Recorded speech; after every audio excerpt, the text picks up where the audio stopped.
Welcome back to my channel Puja Debnath vlogs. আশা করি সবাই খুব ভালো আছো আর আমরাও খুব ভালো আছি। তো আজকে হচ্ছে সরস্বতী পুজোর পরের দিন।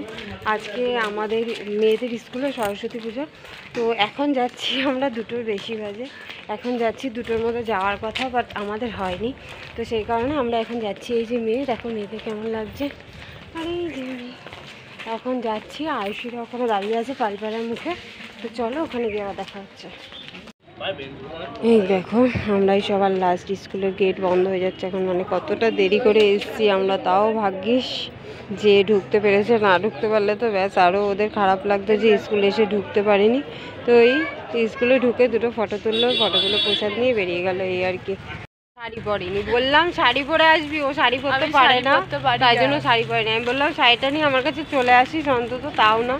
ও আমাকে বললো কি শাড়ি পরছি, যখন ফোন করলাম বললো শাড়ি পরছি। ও মা, তারপরে দেখি পায়ে যে ও শাড়ি পরেনি, চুড়িদার পরেছে।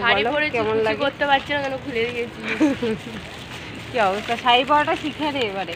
মেয়েকেও পড়াতে পারিনি, যা পেরেছি তাই। এবার শাড়ি হয়ে গেছে, শিখে নে, তাহলে কাজে দেবে। এবার রেডিমেড শাড়ি কিনে নেবো যখন। তো চলো এখন আমরা একটু দেখি, ইচ্ছা আছে রেস্টুরেন্টে খেতে যাওয়ার, কোথায় যাই দেখি, দেখা যাক। চলো যাই, তারপর আবার তোমাদের সাথে শেয়ার করছি। মেয়েদের স্কুল থেকে বেরিয়ে দেখলাম হাঁটতে হাঁটতে আমরা যাচ্ছিলাম, তার মধ্যে দেখা হয়ে গেল মেয়েদের এক বান্ধবীদের সাথে, মানে বান্ধবীর সাথে দেখা হয়ে গেল। আর ওখানে দাঁড়িয়ে দাঁড়িয়ে ওরা একটু গল্প করছিল, তারপরে কয়েকটা ফটো তুলে নিল। এবার আমরা যাব হচ্ছে পেটুকে যাব। তো এতক্ষণ ধরে হাঁটতে হাঁটতে আমরা ঠিক করলাম পেটুকে যাবো। আর এখানে দেখো পেটুকে এসে লাইন দিয়ে দাঁড়িয়ে রয়েছে, রীতিমতো বাইরে লাইন পড়েছে প্রচুর পরিমাণে। তো আমরা এখনও মনে হয় 10-15 জনের পরে আছি।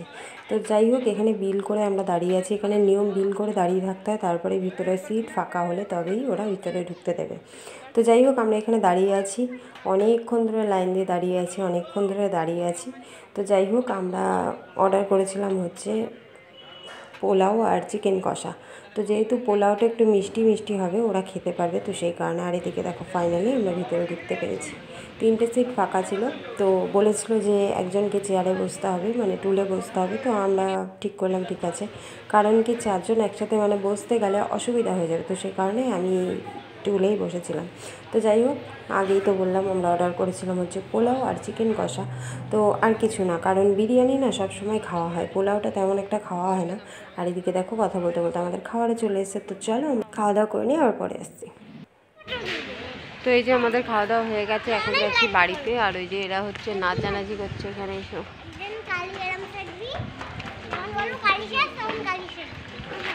তো চলো বাড়িতে যাই, দেখা।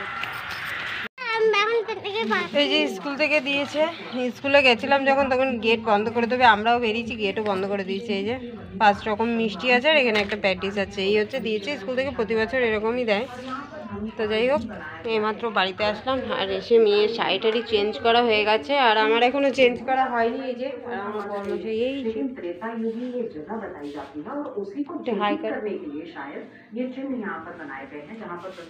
কোথাও ঘুরতে নিয়ে যায় না, আর বিয়ের আগে ঘুরতে যেতাম না বলে বলে, আর এখন কোথাও ঘুরতে নিয়ে যায় না।